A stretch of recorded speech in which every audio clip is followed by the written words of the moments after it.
আসসালামু আলাইকুম, welcome to my YouTube channel and Facebook page. আপনারা সবাই কেমন আছেন? আশা করি আপনারা সবাই ভালো আছেন।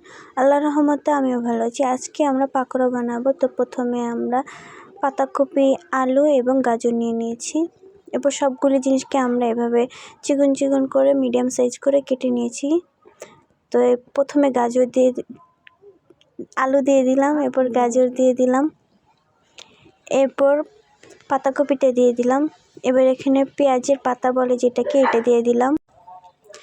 এরপর ধনিয়া পাতা দিয়ে দিব।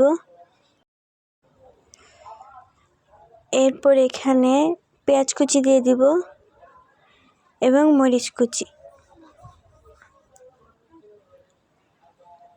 সবগুলো উপকরণ এখানে দিয়ে দিব। দেওয়ার পর এখানে আটা দিয়ে দিব। তো আপনারা যদি আমাদের চ্যানেলে নতুন হয়ে থাকেন তাহলে কিন্তু চ্যানেলটাকে সাবস্ক্রাইব করে দেবেন, আর যদি ফেসবুক পেজ থেকে দেখে থাকেন তাহলে পেজটাকে ফলো করে দেবেন। তো এরপর বিট লবণ দিয়ে দিলাম 1 চামচের মতন, হলুদের গুঁড়া, এরপর দিয়ে দিলাম মরিচের গুঁড়া এবং একটি ডিম দিয়ে দিব।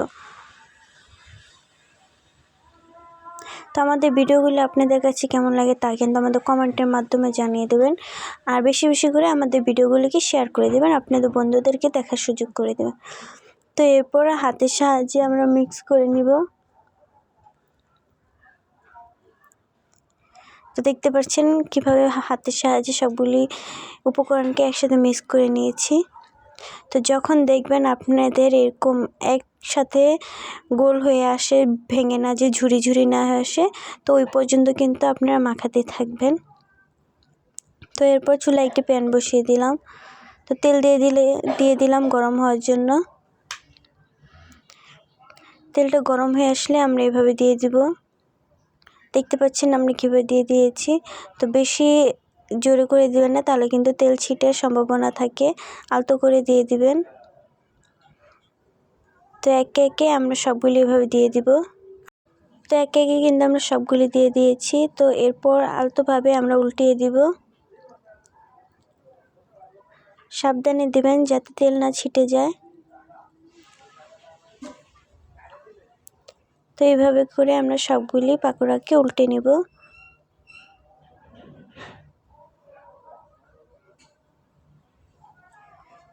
তো দেখতে পাচ্ছেন আমাদের পাকোড়া কিন্তু ভাজা হয়ে গেছে। তো এই পর্যায়ে কিন্তু আমরা উঠিয়ে নিব। বেশি রাখতে যাবেন না, তাহলে কিন্তু পুড়ে যাবে। এরকম কালার করে ভেজে উঠিয়ে নেবেন।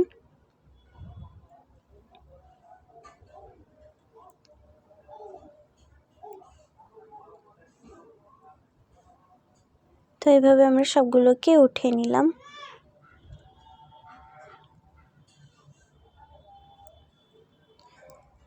তো এরপর আবার দেখাচ্ছি আমরা কিভাবে দিয়ে দিয়েছি। তো প্রথমে যেভাবে দিয়ে দিয়েছি সেমভাবে এবারও দিয়ে দিব।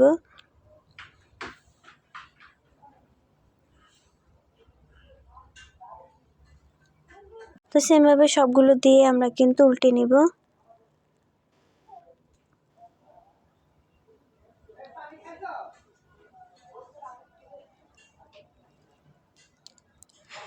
তো এইভাবে সবগুলোকে ভেজে নেব। তো পরিবেশন করে আপনাদের দেখাচ্ছি। তো দেখতে পাচ্ছেন কতটা ইয়ামি এবং ক্রিস্পি দেখাচ্ছে। আপনারা চাইলে কিন্তু এইভাবে একবার বাসায় বানিয়ে খেয়ে দেখতে পারেন। আর আমাদের ভিডিওগুলো আপনাদের কাছে কেমন লাগে তা কিন্তু আমাদের কমেন্টের মাধ্যমে জানিয়ে দেবেন। আর যদি আমাদের চ্যানেলটাকে সাবস্ক্রাইব করে না থাকেন তাহলে চ্যানেলটাকে সাবস্ক্রাইব করে দেবেন। আর যদি ফেসবুক পেজ থেকে দেখে থাকেন তাহলে পেজটাকে ফলো করে দেবেন। তো ভেঙে দেখাচ্ছি কতটা ইয়ামি এবং ক্রিস্পি হয়েছে। বাসায় কিন্তু একবার হলো বানিয়ে খেয়ে দেখবেন। তো সবাই ভালো থাকবেন। আল্লাহ হাফেজ।